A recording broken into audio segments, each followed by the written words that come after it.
तो last episode में हमने देखा था कि लियो इस आदमी से कह दी, ठीक है तुम्हें जितना कॉन्ट्रैक्ट मिला है मैं तुम्हें उससे 10 गुना दूंगी, तुम हमारे साथ मिल जाओ और मुझे मेरे सेट तक बिल्कुल सही सलामत पहुंचा दो।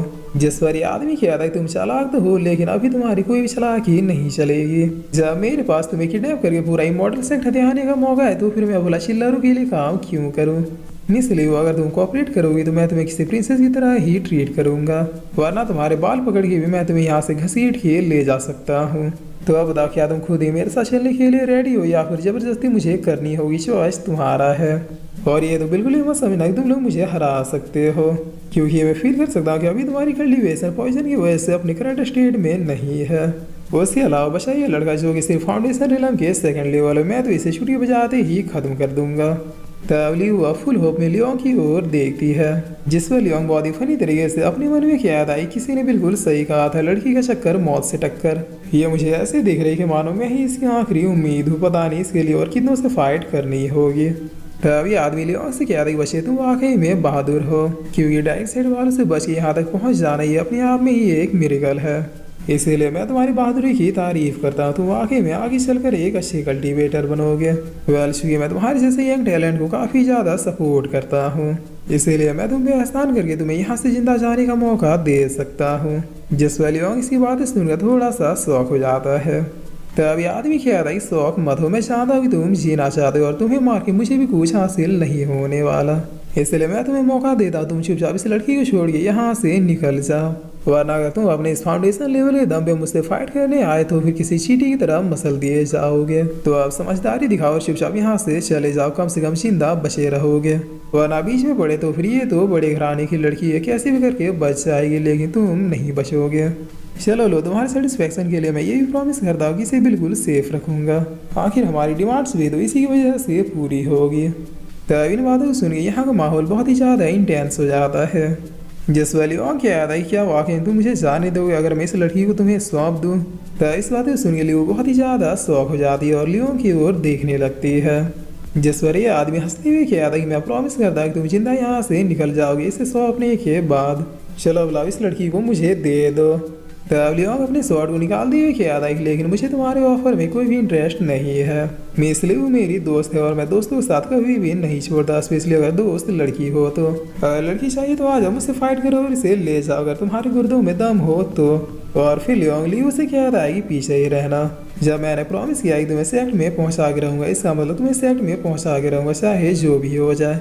जिस पर ये आदमी क्या था कि बाशर ये तुम क्या कर रहे हो।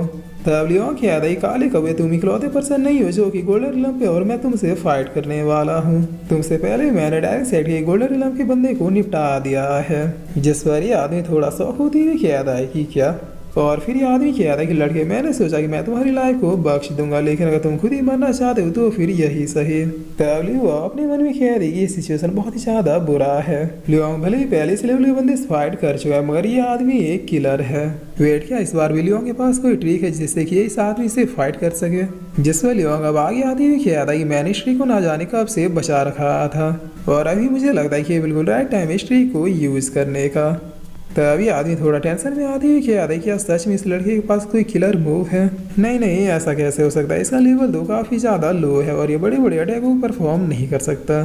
जिसमें लियोंग बहुत ही जोरों से चिल्लाते हुए क्या था कैप्टन वो जल्दी आई, यहाँ पे सिटी में कोई हमें मारने की कोशिश कर रहा है। तभी आदमी बहुत ही गुस्से में क्या था बाशर तुम मुझे डरा रहे थे, तुम्हें लगता है यहाँ पे तुम्हें कोई बचाने आएगा। तभी ना क्या थी ये सीधे लियोंग की तरफ अटैक करने के लिए बढ़ जाता है। जिस पर लियो आगे आती हुई कह रही किसे मारने से पहले तुम्हें मुझे मारना होगा। तभी आदमी बहुत ही गुस्से में क्या था कि लौंडे अगर दम है तो आमने सामने आओ, ये लड़कियों के पीछे छुपना बंद करो। जिस वक्त अभी आप सिटी के सैनिक आते हुए क्या थे कौन है जो यहाँ पे मारने मरने की बातें कर रहा है। क्या वो भूल गया कि विराट सिटी में कैप्टन वो के होते हुए किसी टाइप का भी वायलेंस नहीं होगा। तब सिटी के लोग बालकोनी से झांकते हुए क्या थे कि आखिर इतनी रात को क्या हो रहा है।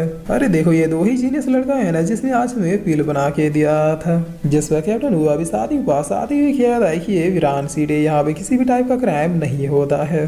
तब इसकी इतना कहते ये आदमी एक नज़र इसकी ओर देख लेता है।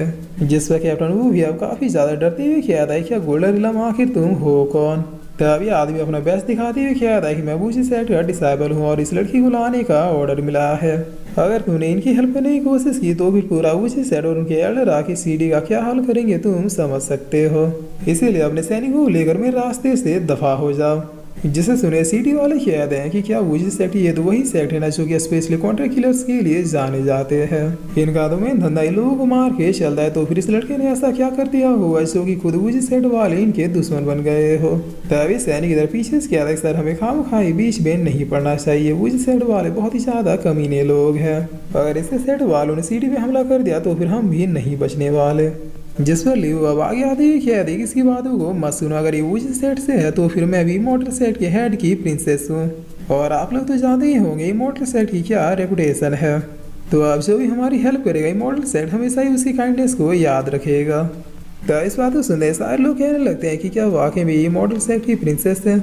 इमॉर्टल सेट तो इस पूरे दाकी कॉन्टिनेंट के बिगेस्ट सेक्टों में से एक है और अगर इतने बड़े सेट की लड़की को हमने बचा लिया तो सोचो इसके ग्रैंडफादर हमें कितना ज़्यादा रिवॉर्ड देंगे। इतना ही नहीं फ्यूचर में मॉडल सेट सपोर्ट मिलेगा वो अलग। जिस पर ये सैनिक कह रहे सर हम तो भारी दुविधा में फंस गए, अगर ये सच में मॉडल सेट हेड की ग्रैंड डॉटर निकली और इसे हमारी सिटी में कुछ हो गया तो फिर मॉडल सेट वाले तो बाद में आके हमारे पीछे बांस कर देंगे। मैं तो कहता हूँ हमें ये मैटर सिटी लॉर्ड को इन्फॉर्म कर ही देना चाहिए। डब्ल्यू अब खुलेआम तौर पर क्या दे देगी यहाँ पे मौजूद भी लोग हमारी हेल्प करेंगे उन सबको पर पर्सन के हिसाब से 1-1 मिलियन स्पिरिचुअल स्टोन दिए जाएंगे। इसके अलावा एक शानदार घर और उनकी सारी बेसिक इच्छाएं पूरी की जाएंगे। मैं जानती हूँ कि ये बंदा पावरफुल है बट हम सब के होते हुए ये सक्सेसफुल नहीं होगा, ये आप लोग भी जानते हैं। जिस पर अब इस बात को सुनते सिटी वाले बहुत ही खुश होते हुए कहते हैं क्या 1 मिलियन स्पिरिचुअल स्टोन, मुझे तो पता भी नहीं 1 मिलियन में कितने जीरो होते हैं लेकिन सुनने में काफी ज्यादा लग रहा है। भाई मैं तो कहता हूँ इस काले कौवे को सुमड़ी में ले जाके दबोच लेते हैं और फिर उधर उसका गेम बजा देंगे। बस एक बार ये लड़की अपने सेट पहुंच जाए तो फिर हमारे तो मजे ही मजे होंगे। तब ये आदमी क्या था कि मैं तुम लोगों को चेतावनी देता हूँ कि जो भी आगे आएगा उसके बीवी बच्चे को ढूंढ ढूंढ कर मारा जाएगा और अगर बीवी बच्चे नहीं है तो फिर उसके फैमिली में जो होगा उसे ढूंढ कर मारा जाएगा। इसलिए जिन्हें भी अपने बीवी बच्चों या फिर फैमिली से प्यार है वो तो आगे बढ़ने की गलती करना भी मत। और फिर ये आदमी लियो से कहा था कि तुमने लालच तो काफ़ी अच्छा दिया था लेकिन अगर जिंदा ही नहीं रहेंगे तो फिर लालच का करेंगे क्या। इसके अलावा तुम्हारी जानकारी के लिए बता दूं ड्रैगन सेट वाले भी वुजी सेट से हाथ मिलाने के लिए रेडी है। अगर आज तुम बच के यहाँ से निकल भी गई तो फिर फ्यूचर में कई सारे सेट एक साथ मिल गई मॉडल सेट पर अटैक कर देंगे।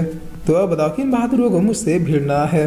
जो मुझे ऑफेंड करने की कोशिश करेगा वो सिर्फ मुझे ही नहीं बल्कि वुजी सेट और ड्रैगन सेट दोनों को ऑफेंड करेगा।